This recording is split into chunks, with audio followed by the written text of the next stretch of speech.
Good morning and welcome to another online Sunday school class with Tunnel Hill Baptist Church. As always, we like to begin by reminding you that we here at Tunnel Hill believe that Jesus is the Christ, the Son of the living God, that He came to live a perfect life so that He would die a sacrificial death on your behalf and mine, and that the Bible says that if we confess Jesus as Lord and believe in our heart that God raised Him from the dead, that we will be saved. If you would like to know more about this, I would encourage you to follow the link in the description. It will take you to a video where you will be able to hear a full gospel presentation as well as give you instructions on how to respond. This will help us follow up with you, and if you are in the Hardin County, Kentucky area, to connect you with our church. And if not, we can connect you with another Bible-believing church in your area. As we continue on in our study, we are going to be in session number 3, which is entitled Compassion Demonstrated.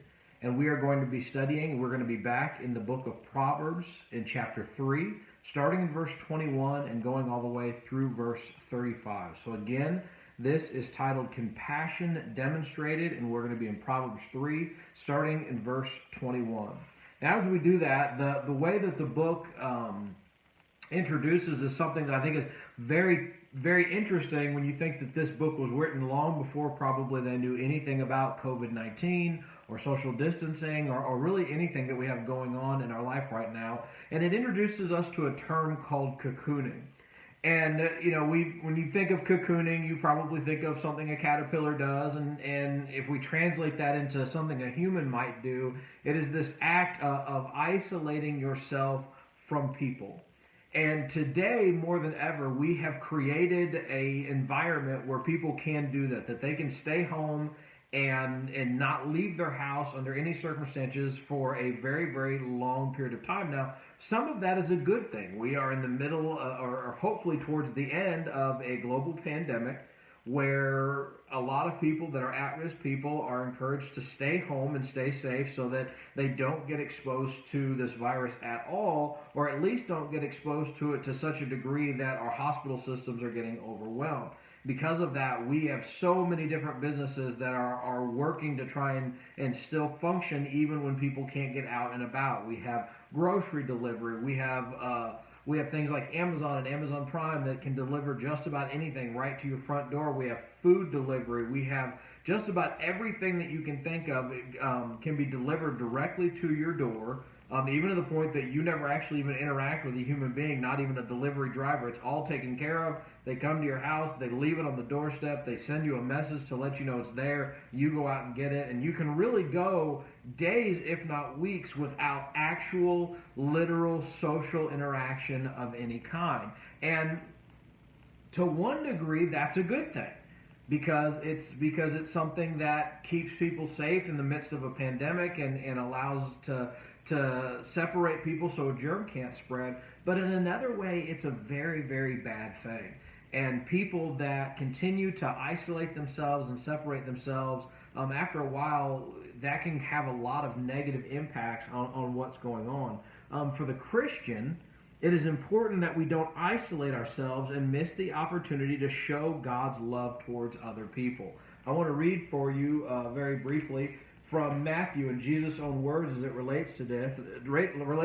And in Matthew chapter 22, starting in verse 34, it says that when the Pharisees heard that he had silenced the Sadducees, they came together, and one of them, an expert in the law, asked a question to test him.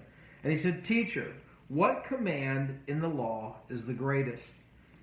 And Jesus said to him, "Love the Lord your God with all your heart and with all your soul and with all your mind. This is the greatest and the most important commandment. The second is like it. Love your neighbor as yourself. All of the law and the prophets depend on these two commands."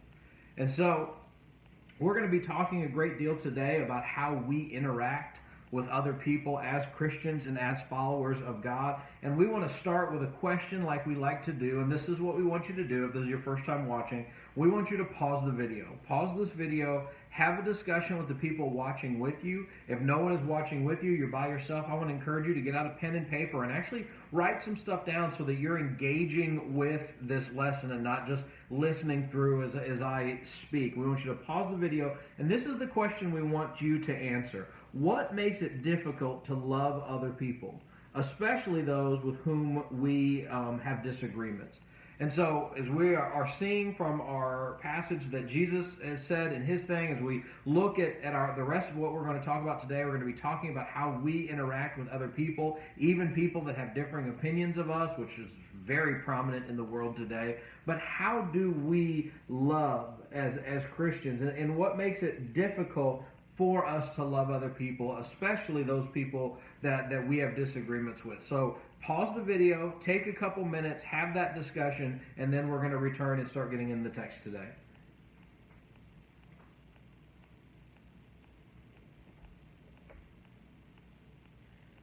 All right, so you've had this discussion about what makes it hard to love other people. I think there's a lot of factors that can play into that. I hope you had a really good discussion about it.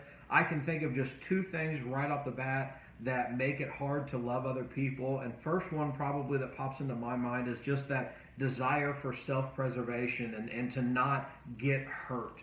And sometimes we struggle to really open up to people and to love people because of the fact that it seems like when we really start to put ourselves out there, and this includes friends and this includes significant others, when we really start to open up and open up ourselves to other individuals, there's always that chance that we're going to get hurt, that they're going to reject us, that they're going to turn against us, and that we're going to get hurt because of the fact that we've opened ourselves up in that way. And I think that's one reason. I think another reason, kind of looking right into the people that we have disagreements with, is we just can't get on the same page with them on so many things, and we can't help but, I guess, let pride get into it, which is kind of the same as the first one. And not only do we want to we want to get on the same page with them, but we want them on our page. And so it's hard for us to love people that don't kind of basically fully bow down to us and to our personality. And so that makes it hard to love people because they won't, in our mind, we're just saying, well, they just don't understand, or they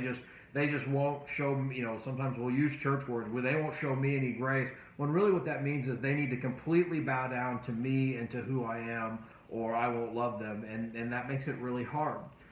Today's study in Proverbs 3, we're going to see that following God's wisdom is demonstrated in how a person treats other people.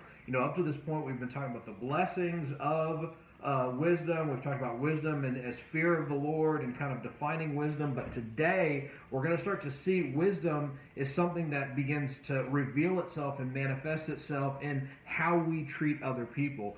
Being wise is not just something you use to lord over people or to give advice and to be the smartest person on the block. But wisdom is something that we use to interact with people and to show them love and grace and kindness and integrity.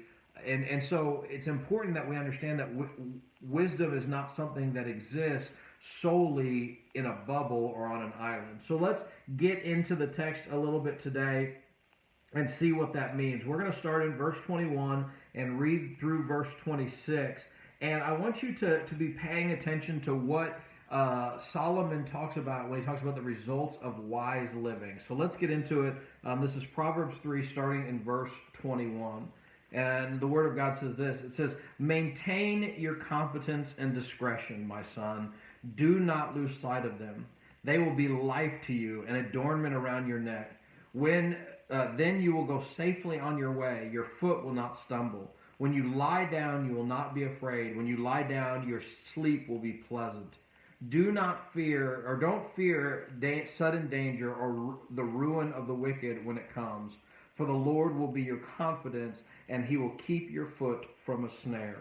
So as we think about what it is saying here, we are reminded that God is interacting with that. In fact, here's what I want you to do. Just take a couple minutes, and I want you to discuss this passage. And what I want you to do is I want you to look at those things that he says are the blessings of wise living. What does this passage say will be the result of you living wisely? Have a discussion about that, what you see from the passage, and then we'll come back and discuss it together in a couple minutes.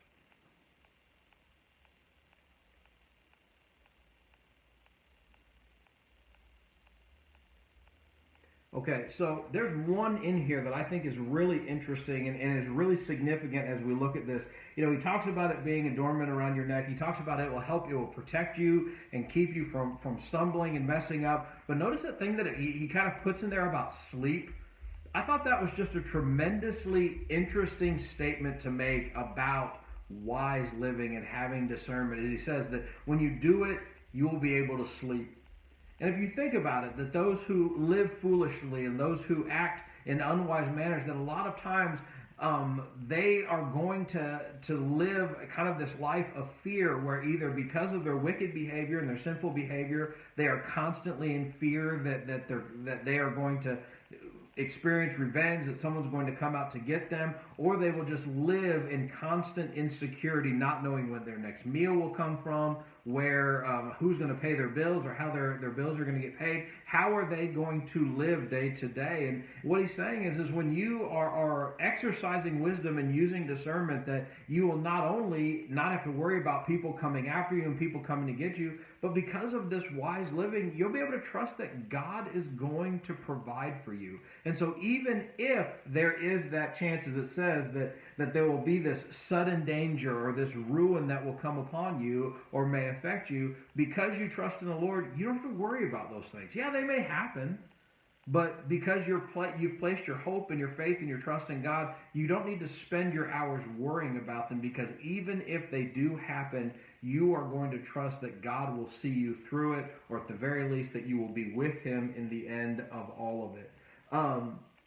I want you to discuss another thing as it relates to this passage, and that's the impact of wise living on a person's relationship with God and with others. So you kind of look at what it's saying here, kind of the promises. How does wise living affect our relationship with God? I've kind of talked about that already just a little bit. But also, how does your relationship is affected by with other people? What happens when you put your faith and you put your trust in God? How does God and we have this wise living, how does that affect your relationship with others? So take a couple minutes, discuss that, and then we will come back and we'll move on in our text.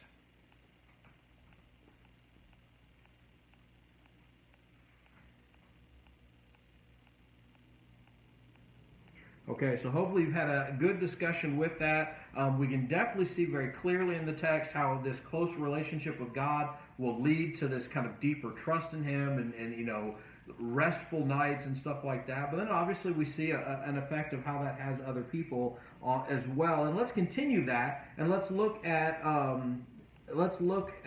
this passage again, and let's consider how this confidence builds up those people. And I'm actually going to go ahead and move on in our text and go over to verse 27 and discuss about what is going on here as well. So let's go to verse 27. It says this: "When it is in your power, don't withhold good from the one it belongs to. Don't say to your neighbor, 'Go away and come back later. I will give it tomorrow,' when it is there with you now.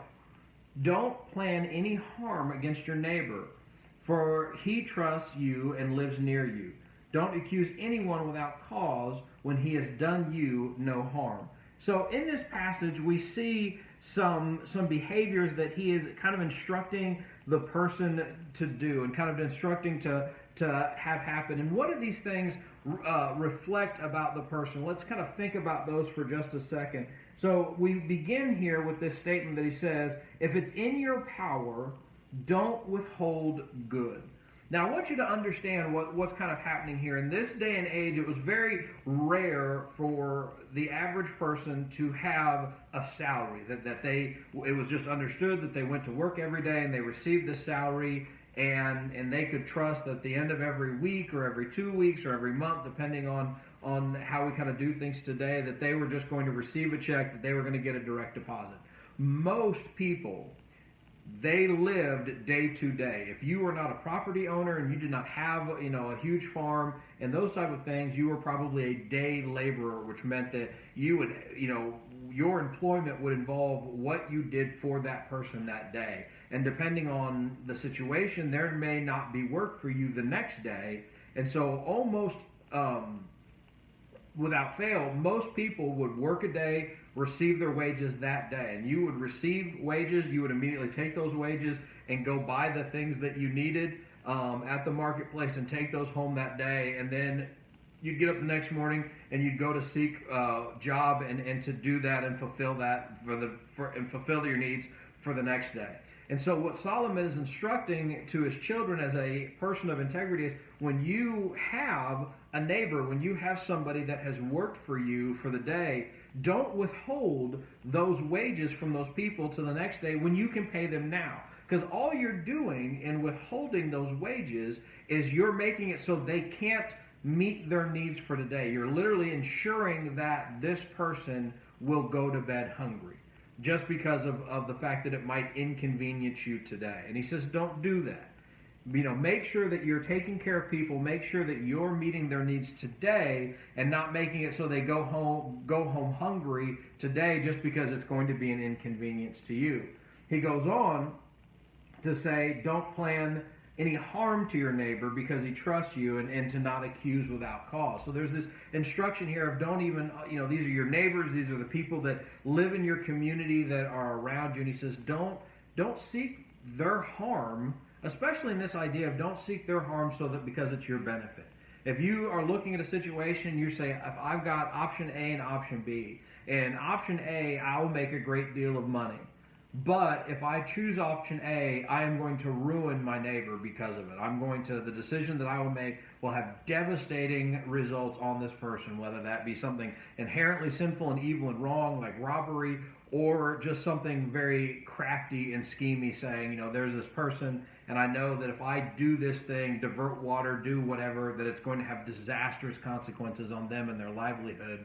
Or I can pick B, option B, and I'll make maybe less money, I'll be fine, but then they will be fine as well. He's saying don't set out to do harm to your neighbor because there's bad things that will happen from that. So I want to ask you a question that relates to this passage, and it's this: why might a person try to excuse himself from helping others? We look at this passage and he says, don't withhold the good things that you owe your brother because of their work. Make sure you pay them and that you take care of them. Don't seek their harm. But if we're really honest with ourselves, so often we will justify us hurting other people in a lot of different ways. We'll talk about having to take care of ourselves. We'll talk about how in some way it is their own fault. It's all these different ways. Why is it that a person will try to excuse themselves from not only helping others but hurting others? Why do we refuse to help people?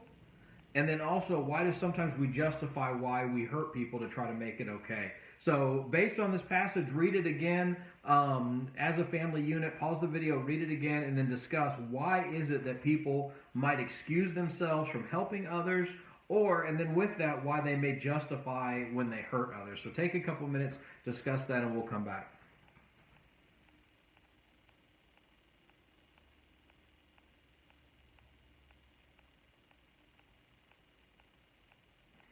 When I think about that question of why we might excuse ourselves from helping others, one of the things that I see people say, really an overwhelmingly a large amount of time, is just the idea of, I don't want to get involved.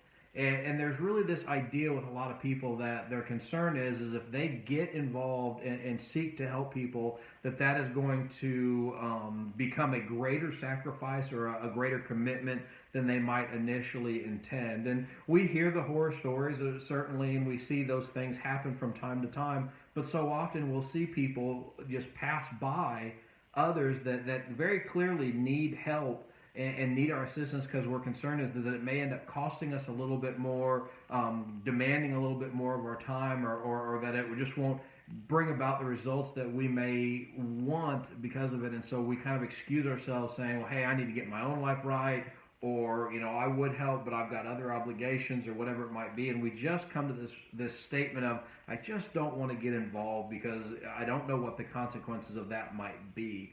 When we think about justifying even the harm of other people, a lot of times it's those things that I've already mentioned of just really this idea of, well, they, if they're going to let that happen to them, then that's on them, and ultimately we kind of justify and try to wash ourselves clean of those things.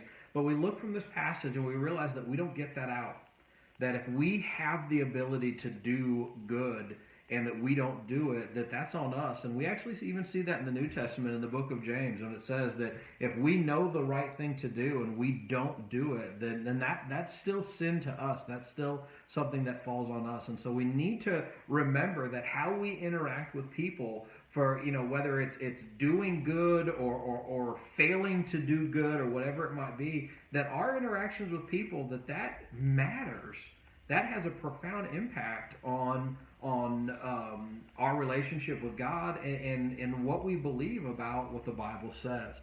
Let's continue on in our study, and let's actually finish out our chapter, which is going to be starting in verse 31 and reading to the end of the chapter. And so let's see what it has to say. It says this. It says, "Don't envy a violent man or choose any of his ways. For the devious are detestable to the Lord, but he is a friend to the upright. The Lord's curse is on the household of the wicked, but he blesses the home of the righteous. He mocks those who mock, but gives grace to the humble. The wise will inherit honor, and he holds up fools in dishonor." As we look at this passage, we can see that as confidence in God grows, so should the desire to demonstrate kindness to others and leave judgment of others to God. Now think about what he's saying here. We look at the passage, it says that don't accuse anyone without cause. We got to that. He says, don't envy the violent man. The devious man is a detestable thing, but he's a friend to the upright. Lord curses the household of the wicked, but he blesses the home of the righteous. We see a lot of this has to do with the relationship between God and man. But when we think about that upright man, that person that is that is righteous and doing that stuff, that's going to have an impact on others. And as our relationship with God continues to grow, and as we become this friend of the Lord, this friend of Jesus, that we have exemplified in this passage, that is going to have an impact on other people as well. I want to read to you guys from Romans chapter 12 to see how this ties to the New Testament as well. And the Apostle Paul said these words, and he said, "Friends, do not avenge yourselves. Instead, leave room for God's wrath. Because it is written, 'Vengeance belongs to me, I will repay,' says the Lord. But if your enemy is hungry, feed him. And if he is thirsty, give him something to drink. For in doing so, you will be heaping fiery coals on his head. Do not be conquered by evil, but conquer evil with good." And we see this tied to our passage today, and this idea of that God is going to take care of the wicked. It is not our job to decide how people are going to be punished and what they're going to do. It is not our job to look at wicked people and get revenge on them and to take matters into our own hand. As we look, and as we've studied before in the letter to the church in Rome, that Paul says that's why God's given us the government. That's why God's given us the police and people to execute the law and to do those things, that we're going to trust them to do those things and not take matters into our own hand. But we are to be good to all, that we will not overcome evil with evil, but we will overcome evil with good. And so these two things come together. Let me finish with a question. Let me ask something as it relates to these two things and give you a chance to discuss that and close with prayer. And that question is this, is how does taking on the role of judge get in the way of a believer demonstrating trust in God? If we look at this whole proverb, this whole section in Proverbs, we see this need to do what is right, to show grace, to take care of other people, and to trust God that He's going to deal with the wicked and that He's going to deal with the unrighteous. And in light of that, how is it that sometimes we as a Christian, if we're doing what Proverbs says in this passage, we are not going to be the person sitting on the throne or sitting on the judgment seat? We're going to give that over to God to handle in His ways. And how does taking on that role of the judge, how is it that when we kind of push God aside and we sit on the judgment seat and we start deciding who is right and who is wrong, and we start condemning and judging and throwing people out and doing all that stuff, how does that get in the way of a believer demonstrating trust in God?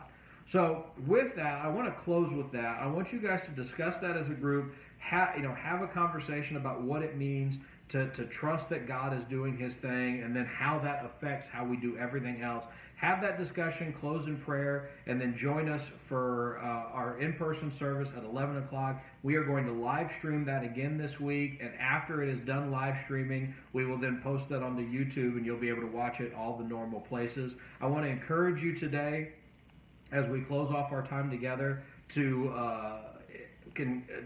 consider and prayerfully consider giving to the Barclay Moore Father's Day offering. This is an offering that we collect for Oneida Baptist Institute, which is one of our mission partners. We go to Oneida every year. We did not go this year because of COVID-19, as well as many other volunteers were not able to go. And for that reason, they desperately need this offering this year, because there's been a lot of free volunteer work that did not take place during this time. So please prayerfully consider giving that, and then join us for worship at 11. Again, I'll leave you with that question, which is, how does taking on the role of judge get in the way of believers demonstrating trust in God? So discuss that as a family, write some things down, close in prayer, and then we will see you at 11 o'clock. Thank you so much, and have a blessed day.